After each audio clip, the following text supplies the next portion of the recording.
เบิ่งนะเห็ดกำลังออกโอ้ยตะสะออนอะไรนี่ก็จะเอา3 เทื่อเลยเสาร์วันนี้แรงวันนี้มื้อนี้ก็ยังขึ้นเต็มอยู่แต่ละคอนนี่พี่น้องนี่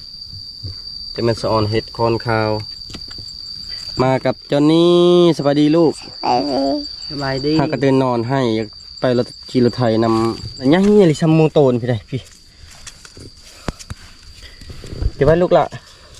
ตึมเก็บแล้วก็ตอนนี้คือน้องดาเพิ่นผูกกัดทบิดว่าจะปลูกยางพาราแต่ว่าต้นทุนมันน้อยนะก็เลยเพิ่นสิปลูกไม้วิกแทน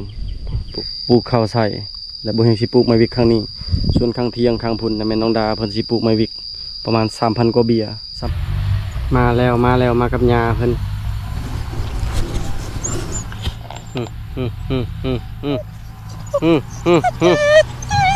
คิดฮอดแห้งแท้บ่นี่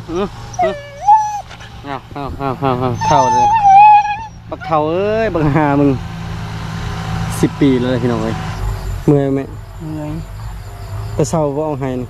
ไปเช่าบ่พักเนาะบ่ได้ลูกไผ่ก็แบบนี้แล้วเห็นบ่ต้องเฮ็ดเองระเบียบงานเชียร์หญ้าคือให้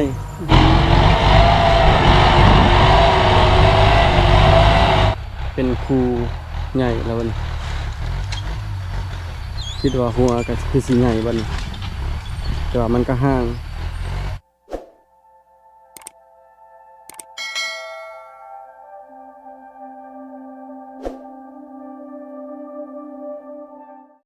ตอนนี้กลับมาฮอดบ้านฮอดช่องแล้วพี่น้องเอ้ยพอดีบ่ได้พักผ่อนได้มาฮอดบ้านก็มาให้กับเจ้าแปลงคันนาให้เพราะว่าเฮ็ดนาบางก่อนน่ะมันฝนตกบางอาทิตย์ก่อนเนี่ยแห้งอลีแห้งอยู่บ้านน่ะบ่แห้งแต่อยู่นาแห้งมันขาดไป4 ให้4 คันนั่นน่ะให้กับเจ้าปรับแปลงใหม่แล้วก็ดุดส่วนมันเอาก่อนอื่นก็กราบทักทายสบายดีพ่อแม่พี่น้องกันเบิดทุกคนสบายดียามแรงพี่น้องเอ้ยตอนนี้ก็3:52 นาทีแล้วพอดีเพิ่นก็อนามัยแล้วนะเอาหัวโพนตมสูงๆออกพอดีหลังจากนี้ก็มีแต่ไทยแล้วก็ต่อบางต่อก็เอาออกแล้วยังแต่บางต่อหลังจากที่อนามัยเรียบร้อยแล้วตอนนี้ก็คือสิได้อันไทยแล้วยกล่องเฮ็ดเป็น3 ขั้นตอนนะปีนี้รูปพี่น้องเอ้ย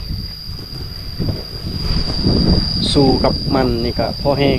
ลงทุนไปหลายปีกายนี่พอมีอยู่เมอร์ซิโปนแน่มีอยู่พี่แน่แล้วก็มีทางพุ่นแล้วก็มีทางกายบ้านไปบาลาบาโกนะ2 บ่อนปลูกมันนะอยู่หักบริกรยัง1 2 3ยัง3 บ่อนแล้วก็4 กับ4 โปนคนไปอยู่พี่กับอยู่ปะเสียปีกายนี่บ่เห็นลงทุนไปกับมันกันหลายเติบแต่ว่ายังบ่ได้ทุนคืนเลยอยู่ปะเสียนะลงทุนไป20 กว่าล้านเฉพาะดุดอันนั้นอนามัยดุดไทยหันแล้วก็ยกลอง20 ล้านแล้วเลยซื้อลำมันอีกก็4-5 ล้านแล้วก็จ้างคนปลูกจ้างคนเชียร์หญ้าจ้างคนกลซอยนะกับเบิดไปหลายบัตรขายทั้งเบิดได้18 ล้านลุบอยู่10 ปลายล้านปีกายนี่บอกอันปีนี้นะบางเดือน3คนลุบลายเพราะว่าราคามันเท่าไรปีกายบางเดือน3ที่แล้วนี่นะแล้วคนอยู่พุ่นมีแต่โล700คนแก่กับ80,000 กีบต่อตัวหนึ่งรูปลายเลยส่วนตัวนี้กับดุดปีกาย16 ล้านบันนี้ลำมัน4 ล้านชื่อลำมันนั่นเป็น20 ล้านจ้างคนเชียร์หญ้าจ้างคนกลนี่กะจ้างเชียร์หญ้าใน2 ล้านจ้างกลนี่2 ล้านทั้งเบิด24 ล้านบัตรขายได้แต่10 อันได้แต่14 ล้านแต่จ้างคนแก่อีก1.7 ล้านก็ยังเหลืออยู่12 ล้านปลายก็ลุบไป10 ปลายล้านจนปากบ่เป็นพี่น้องเอ้ยพอบ่เพียงกับพักพังไว้นำส่วนมันนี่แหละไม่วิกกับบ่ทันได้ขายเลยไม่วิกกับทันได้ขายแล้วมันก็ขายทันได้เบิดมันตกราคานี่ไม่วิกของบ่เฮียงนี่ก็ทันได้ขายแล้วก็ไม่วิกญี่ปุ่นอีกทันได้ขายแล้วก็ไม่วิกต้นพุ่นนะบ่เฮียงซื้อไว้นะ20 ล้านกีบ 2,000 ต้นแบบหาเงินนี่บ่ได้ไปใช้จ่ายทางใดมีแต่เก็บนั่นนี่นะมาพักพังไว้น้ำมันพัดลุบน้ำมันจนแบบบ่มีกำลังใจแล้วเฮ็ดมันประเทศช่วงวิกฤตแบบมันตกราคา แต่ก็บ่แม่นแต่เบาเฮียงแต่คนอื่นก็สิเป็นเช่นเดียวกันแหละลุบลายอะไรเหรอเมื่อยพี่น้องเอ้ยแต่ก็จักเฮ็ดอะไรเบิ่งไปซั่นแหละปีหน้าวันที่อาทิตย์ขึ้นอันนี้ส่วนของอายแล้วก็ไทยร้อยนะชวนอายส่วนพ่อของบ่บุญเราไทยร้อยเลยส่วนนาของบ่เฮียงกันนี่รถนี่เด็กฝั่งนี้เที่ยงนานะเดี๋ยวคนไฟก็อยู่ภาคนาพุ่นแหละแม่กำลังฮือให้แม่ก็บ่ได้อยู่บ่ได้นอนใต้ต้นเพิ่นอยู่พี่น้องเอ้ยทั้งพ่อทั้งแม่บ่จักเพิ่นโซเพิ่นบ่สบายแต่เพิ่นก็เฮ็ดดินรนเพื่อลูกเพื่อเต้าอะไรห้ามบ่ให้ออกเพิ่นก็อดบ่ได้ห้ามให้พักเพิ่นก็อยู่บ่ได้เฮ็ดแต่เวียกแต่งานแต่ละมื้อนั่นแต่เช้าเท่าค่ำตามภาษาผู้เฒ่าอะไรอยู่ก็บ่ได้สุดท้ายหลักๆกับเพิ่นนั่นแหละบ่เฮียงกับบ่ให้เพิ่นเฮ็ดแล้วเพราะว่าเพิ่นก็เมื่อยแล้วเลี้ยงลูกเลี้ยงเต้าตั้ง8 คนพุ่นแหละเฒ่ามาก็ยังบ่อยู่บ่เซาดินรนเฮ็ดนั่นเฮ็ดนี่มื้อนี้ก็อนามัยแล้วก็ไถแล้วก็ยกล่อง4 ล้านกีบถือว่าลุ้นๆกันกับปีกายนี่อยู่ลายอยู่ปีกายนี่แม่น16 ล้านปีนี้น่ะ4 ล้านถือว่า4 เท่าพุ่นแหละเบิ่งมันก็หัวใหญ่ๆเขาถ่ายทิ่มเท่านั้นบางเทื่อก็กลนบ่เบิดบ่เฮียงมาความละเอียดเก็บทิ่มพวกเศษมันพวกต่อมันเวลาเขาตอนเขากลนแล้วเขาบ่ได้เอาทิ่มออกทิ่มสุกเกาะเอาเหยาะพูดแต่พุ่นแหละแต่ชนพุ่นจนฮอดทางนี้นะเป็นชั่วโมงเลยเอาออกเบิดพอจนมันสิขึ้นแล้วก็กี่ไร่บัดนี้มันทีโพดบ่จักตัวเขาปลูกเนี่ยบ่จักตัวนี้มันขึ้นแบบนี้แหละคนเดียวพี่น้องเอ้ยบางทีก็แม่เพิ่นก็ซอยอยู่คันเพิ่นวางเพิ่นบ่วางอาศัยบ่เฮียงแหละเป็นหลักๆเฮ็ดนั่นเฮ็ดนี่คือตอนกลมันก็ให้เขาเอื้อยกุ๊กหั่นแล้วก็ไอ้เคยมาซอยมานำพาพระเจ้าเฮ็ดพอบ่เฮียงก็ข้าเวียกแน่เท่านั้น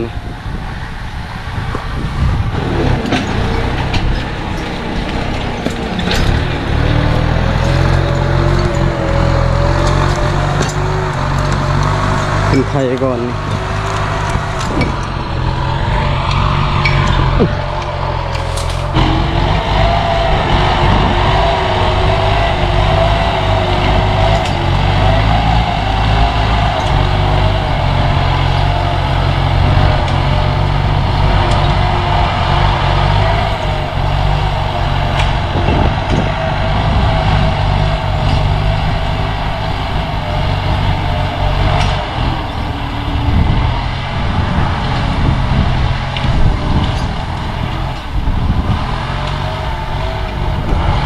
ใครแน่ได้เป็นบันนี้โฟนก็บ่ค่อยมีแล้วบัดนี้แต่ว่าต่อใหม่ยังลายอยู่2 3ท่านี้ก็3 4ต่อแล้วต่อใหญ่มันยังบ่ตายยังแข็งอยู่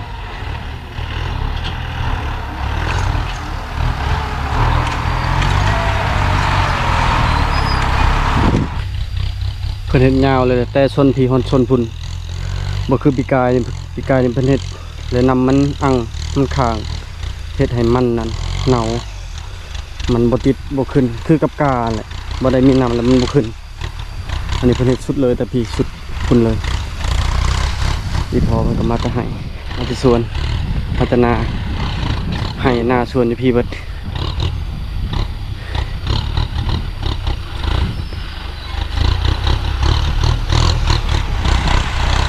แดดแบบเป็นแรง5:17 นาทีคือสิแล้วเลยมันอีกชั่วโมงนึงก็จะได้พี่น้องคู่ใหญ่โพดบริพอดีครั้งนี้ปีแล้วนี่มันงามลำนั่นขายเบิดก็ได้เป็น10 ล้านเลยลำฮะบ่ได้เก็บซ้ำกับบ่มีคนซื้อ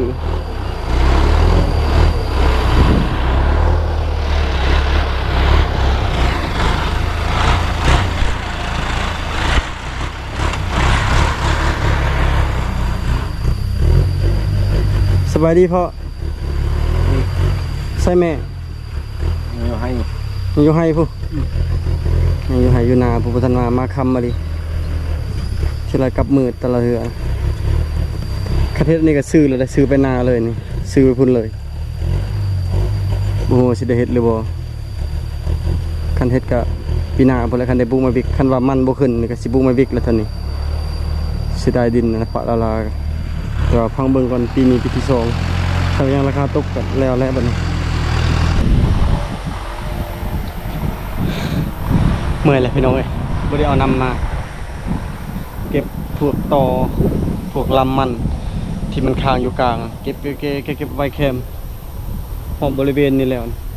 แต่ก็ยังลายอยู่แล้วก็เก็บพวกตอใหม่แบบนี้อันนี้เขาบ่ตำลงตัวเขาตำลงบ่เห็นกับคนไว้นอกคนรถบ่ได้รถเอาไปบ่เบิดพาดลุยอะลิงามได้บัดนี้ทางนี้เขาเจ้าหากระไทยยังบ่ทันได้ยกลองชุนแถวกลางยกลองแล้วพอรถคันหนึงตีนสอดตีนหนาให้รถคันหนึงพุ่นรถคันไทยหันตีนสอดแบบนี้เก็บทิมเบิดนี่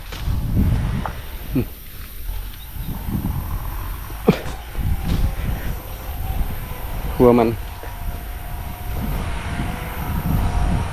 นี่ก็แมน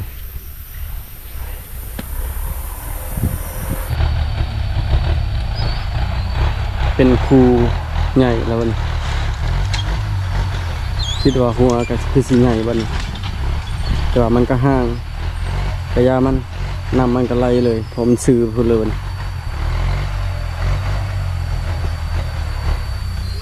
พวกกระโดนกระปะไว้นี่แหละไม่เคยเพิ่นอยากเลื่อยเห็ดไม่แปลนเห็ดอันเราเขา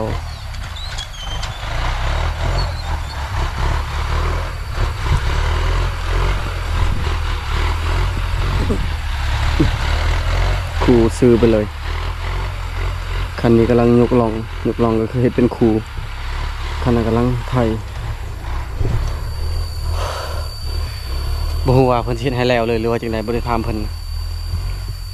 ฟังเบิ่งบางทีมื้ออื่นที่มื้อฮื้อก็สิได้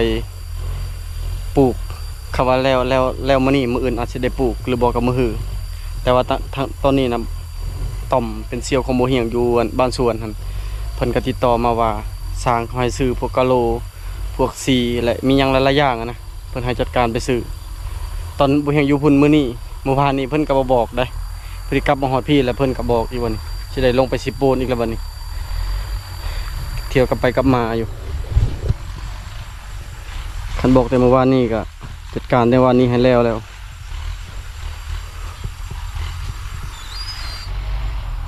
บ่กว้างปานใดสุดคานี่แหละแถวเขาไทยไว้ไปพูมันจะยาวเข้ามาในพุ่นอีกแล้วก็ไปพุ่นอันนี้ก็เข้ามาในกกพี่กกตัวนี้ซื้อกกตัวนี้เลยยาวไปพุ่นมันก็บ่ฮอดเฮกตาร์นะเพิ่นหากยกลองวังกลางมื้อนี้น่าจะบ่แล้วต้องมาซ้ำมื้ออื่นเช้าอีกเพราะว่ามื้อนี้ก็เริ่มเฮ็ด2 โมงปลาย3 โมงประมาณนี้วังเช้าเพิ่นก็ไทยส่วนอยู่พุ่น5 ล้านแล้วก็จึงตอนแรงมาซ้ำชนบ่เฮียงมื้ออื่นเช้าซ้ำแล้วเลยวันนี้กองลำมันไว้กองหนึ่ง2 กองแล้วก็3 กองทั้งพุ่นอีกทั้งผู้กองไว้หลายกอง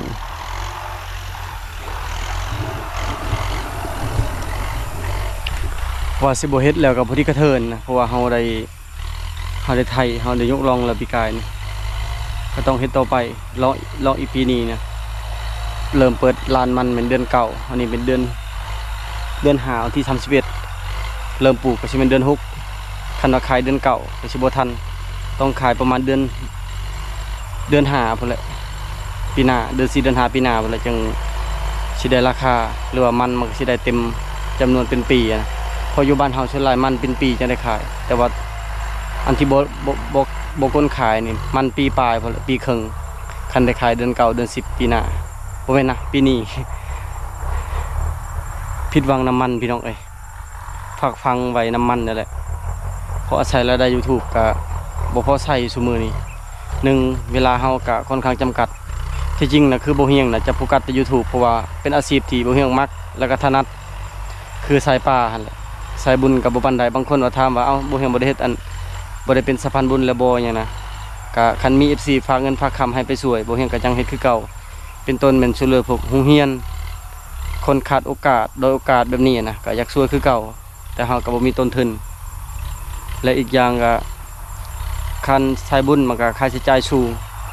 ก็เลยเข้าป่าหาอยู่หากินตามวิถีชีวิตของเฮากับอ้ายน้องนุ่งใช้จ่ายเฮาก็น้อย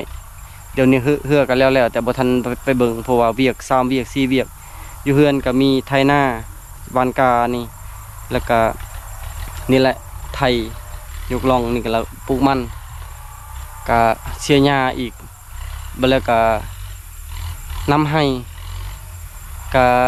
พุ่นแหละปลูกไม้วิก อยู่เฮือนนี่ก็หลายอย่างพี่น้องเอ้ยแล้วก็มีทางเมืองสิโปนแน่ช่วงนี้ก็เวียกหลายแน่เฮ็ดเพื่อเอาชีวิตรอดพี่น้องบ่ร่ำบ่รวยแต่ก็พออยู่พอกินพอใช้ก็บ่ถึงขั้นว่าร่ำรวยหยังดอกอยู่แบบพอเพียงแบบนี้แหละส่วนหลายพ่อแม่เพิ่นก็ซอยเล็กๆน้อยๆหลักๆก็แม่นเฮาแหละเป็นตัวหลักแล้วก็แต่ละคนก็มีส่วนเป็นของไผลาวคือน้องดาเพิ่นก็มีส่วนอ้อยปีนี้เพิ่นปลูกอ้อยไว้ขายแบบน้ำอ้อยนี่นะปั่นขายแล้วก็ปลูกมันแน่ส่วนอีพอเราก็ตั้งหากอีกส่วนเฮียงกับบ่เฮียงกับแม่มันเฮ็ดนำกันเพราะว่าบ่เฮียงบ่มีผู้ดูแลให้อาศัยแต่แม่แล้วเวลาจ้างเวลาหยังให้คือจ้างเสียหญ้าบ่จ้างลกมันก็แม่มาเบิ่งมาคุมงานให้มาแล้วมากับยาเพิ่น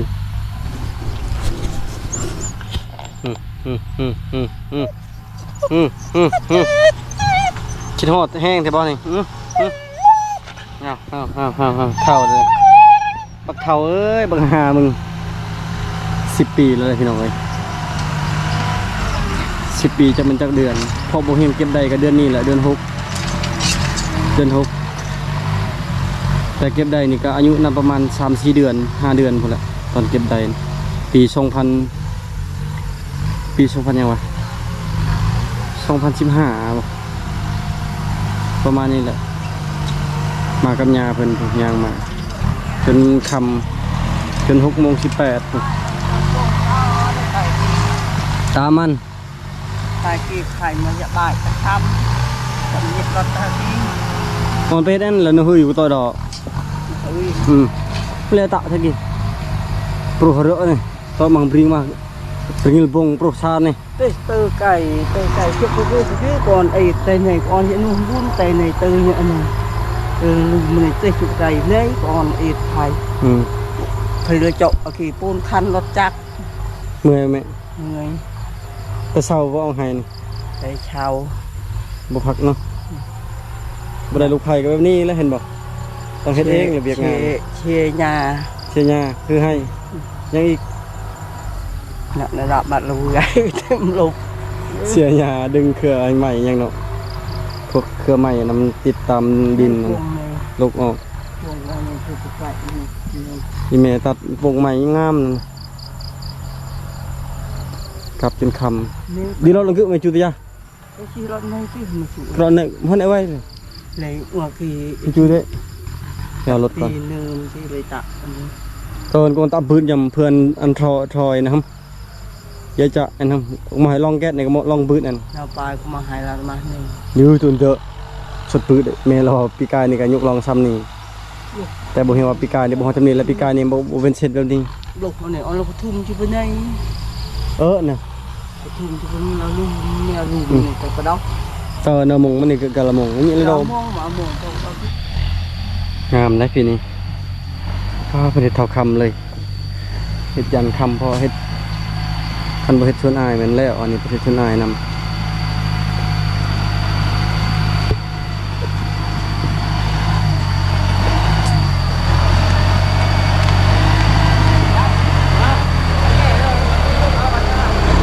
ทางนี้แล้วยังทางนึง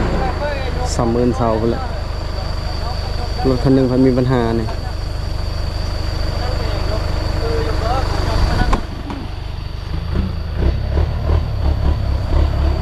ดินดำน้ำชุ่มดินงามมาเลย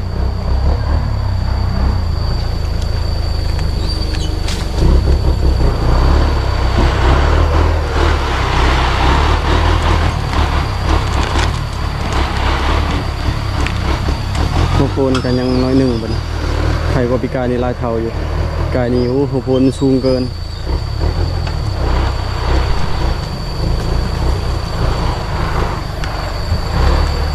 พี่น้องพี่จะท่าเบิ้งมืออื่นหมดแหละสิทายให้เบิ้งอีก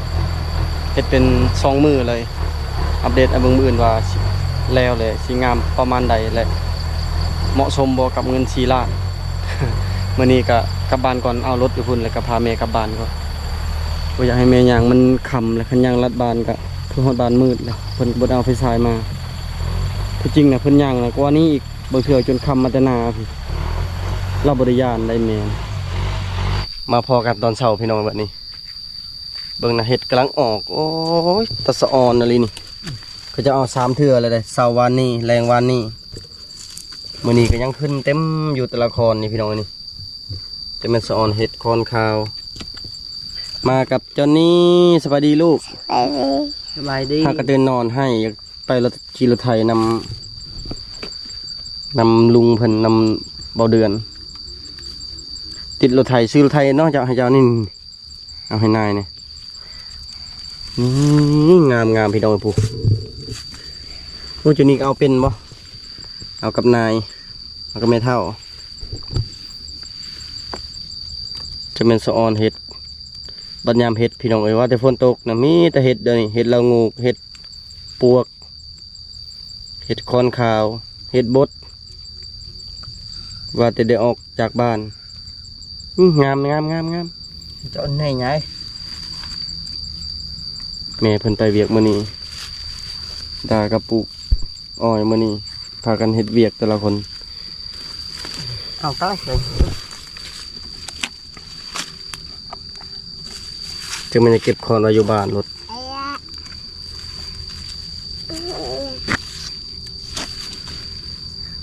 หมกกระแสบแกงกระแสบเอ้าจึ๊บพูดกันมาแค่นี้ เอาแล้วก็ปุ้งไม้พวกตัวน้อยนี่เป็นแบบนี้ละครนี่เอานะ3-4 เทื่อเอามันจังบ่เบิด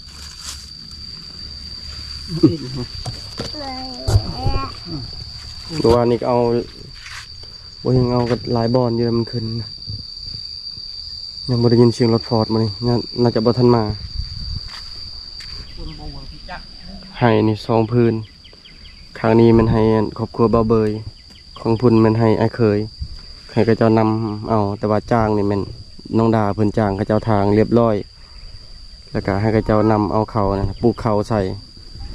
แล้วก็ตอนนี้คือน้องดาเพิ่นผู้กัดทบิดว่าจะปลูกยางพาราแต่ว่าต้นทุนมันน้อยนะก็เลยเพิ่นสิปลูกไม้วิกแทนปลูกเบิดตัวนี้ประมาณ 3,000 กว่าต้นเพราะว่าดินมันเฮกตาร์ครึ่งนี่นกปลูกอีเมย์กำลังปลูกกับจนนี่ออกให้มีแต่ช่องไห้เนี่ยว่ามีน้ำไห้นี่แต่คันตกก็สิมีอยู่ส่วนไห้นี่มีแล้วนี่ป๊าดจนนี่เก็บมะม่วงเลยขึ้นไปสลับมะม่วงกินนี่มะม่วงกระซอเฮาน่ะยังเงี้ยลิซัมมูโตนพี่ได้พี่เก็บไว้ลูกละตึมเก็บถูนี่ต้นมันนะก็จะเอาทุกมืออันนั้นก็คอแลนเอาทุกมือล้นป้าตกใส่น้ำมาเลยกินฉุกแล้วเอาจุดเอาไปกินเนาะจุดเอาไปกินอันไหนดังใจมันใจแปลว่าลุงเฮียงลุงเบลตึมกินใจน้อยหน่อยเราหลังดิบตัวนี้เหรอสุกกันลูกสุกแล้วเก็บไปดึ๊บผู้ไปเอาอีกผู้ทำผู้ไปเทิงผู้เก็บไปส่งก็จะหลุดเลยนกจุกโรเดินหายิงนกหาจุนีกินก่อนเป็นลายอยู่เก็บได้2 กองละ10 กว่าหน่วย20 หน่วยกองหนึ่งเป็นลายปลูกตลอดได้เท่านี้นะแต่ว่าปล่อยงัวไว้อยู่พี่3-4 ปีมันเลยเบิดเลยพวกอันพวกเราปลูกเฮาต้นไม้อย่างต่าง และปีนี้สิเริ่มปลูกใหม่เพองัวกล้วยนั้นเอาไว้บ้านไอ้เคยอยู่บ้านลอยน้ำบ้านจัดสรรผู้เฮงก็สิเริ่มซื้อเบียร์ใหม่พวกเบียร์ทุเรียนหลายๆอย่างสิมาปลูกไว้เท่านี้คันว่าเฮามีของปลูกของฟังอยู่หน้าทุกคนก็สิมาหน้าตลอดมาจอบมากินแบบนี้นะทางมันก็แปลนสำหรับผู้เฮงแม่นปลูกแม่นใครอยากกินก็กินโลดบ่ได้หายเพราะว่าเป็นการสร้างบุญในโตนะใครอยากกินก็กินคือตัวนี้ตัวไอ้พ่อผู้เฮงเราบ่ให้กิน เราบ่ให้กินสุกคักเลยนี่หวานก็หวานนี่ ข้างละหน่อย กินหอดเปลือกเลยล้างนำในนาเรียบร้อยแล้วไม่ได้ลงปุ๋ยลงหยัง กิน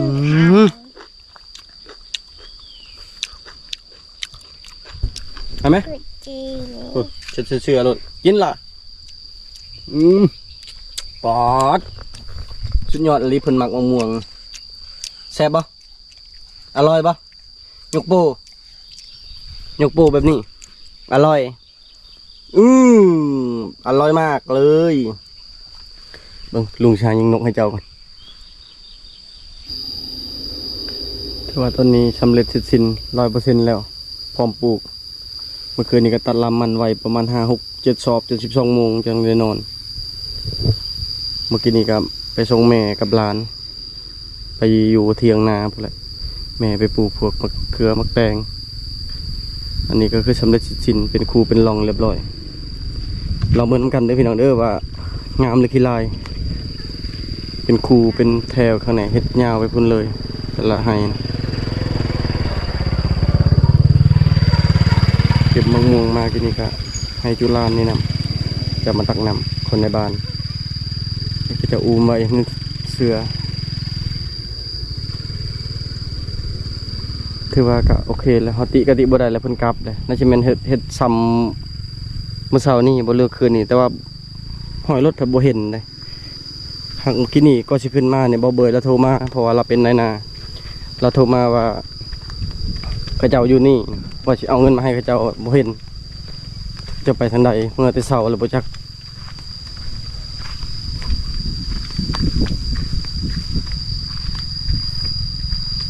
เป็นเมื่อแต่เช้านี่พอบ่เห็นมากินนี่ก็บ่เห็นรถบ่เห็นหยังอยู่นี่จะมันเห็ดซ้ำตอนเช้าหรือซ้ำแรงว่านี่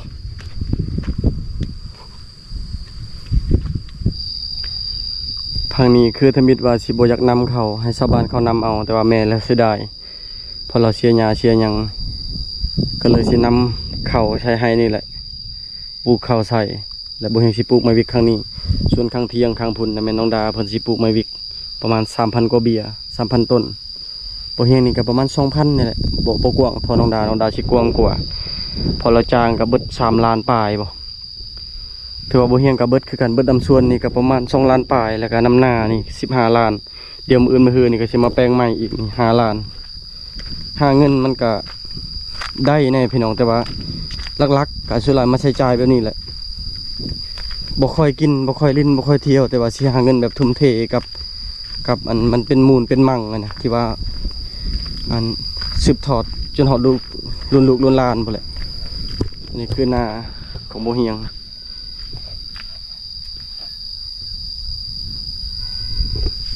ตัวนี้ให้แหละพาตัวนี้กลับบ้านก่อนเบิ้งคันฮะหน้านี่ก็ขาดให้นี่ก็ขาดให้นี่ก็ขาดน้ำมันไหลแห้งซองให้นี่ใช้เขามาแปลงใหม่ใน5 ล้านแล้วก็เฮ็ดอีกให้หนึ่งอยู่พังพุ่นส่วนทางนี้มันกับยังทางนี้มันไวปีนาแล้วก็ทางลุ่มทางพุ่นนั่นบ่เห็นเช่นน้องป่ามันยังยาวอยู่ผู้ยังครึ่งหนึ่งนะคอยเอาตามกำลังแหละเฮ็ดปีละน้อยพอปีนี้ดุดนี่ก็เบิด15 ล้านแล้วพาจุนี้กลับบ้านก่อนเราให้แหละอยู่กับแม่นายแดดก็แดดให้อยู่บ้านอยู่น้ำตากับบ่อยู่ได้ยังออกให้แล้วก็แอวไม่เท่าส่วนมือนี่เบิ้งขาดนะพี่น้องเอ้ยก็ขาดเบิ้งหลายๆ1 2พอแห้งได้ถมนี่ก็ได้โอเคพี่น้องเอ้ยตอนนี้ก็ได้ไทยได้ยกลองเรียบร้อยแล้วมีแต่มืออื่นเกียมปลูกเฮ็ดไปตามสเต็ปเฮ็ดไปตามมันยังวะตามขั้นตอนนะ มื้ออื่นมื้อนี้กับเมื่อวานนี้ก็คือดุดไถเรียบร้อย แล้วมื้ออื่นก็แม่นปลูกคันแล้วก็คือตอนนี้นั่นมาเบิ่งเรียบร้อยแล้วสิไปเบิ่งเหือ ไปเบิ่งเหือแล้วก็ตัดลำมันถามื้ออื่นเตรียมปลูกแล้วก็สิได้ไถนาบัดนี้หวานกาแล้วจะยังเงินนำให้แล้วก็ปลูกไม้วิกเฮ็ดไปตามสเต็ปตามนั้นแหละเฮาก็คนบ่หลายแน่นะอาศัยจ้างเอาพ่อกับแม่เพิ่นก็โซแต่ว่าเพิ่นก็ยังบุกเบิ้นสู้เฮาหั่นเฮ็ดให้ลูกเพื่อให้ลูกมีอยู่มีกินนะเห็นพ่อแม่นี่แหละที่บ่เฮียงก็อดบ่ได้ปกติบ่เฮียงก็บ่อยากเฮ็ดปานใดเพราะว่ามันบ่มีคนนะอาศัยจ้างมันก็บ่คุ้มแต่ว่าการที่เฮาไถเฮายกล่องเฮาจะปลูกมันปลูกนั่นปลูกนี่หนึ่งเฮาได้จับจองดินแถวบ้านเฮาพระถ้าเอาไผบ่ได้เฮ็ดหยังเลยสิบ่มีดินเลยถ้าไผได้เฮ็ดก็จะได้เป็นเจ้าของดินเฮามีสิทธิ์จับจองดินได้นะคือดินบ่เฮียง2-3 ตอน 2-3 บ่อนก็แล่นเอกสารแหล่งหนังสือครอบทองไว้ก็เพื่อสมมุติเฮาบ่เฮ็ดก็พอได้ไว้ให้ลูกได้ละให้หลานนั้นต่อไปพี่น้องเมื่อกับจนนี่พุ่นแหละบายไปลูกไว้บายโอเคสำหรับพี่นี่กลับไปก่อนเด้อพี่น้องเด้อบ๊ายบาย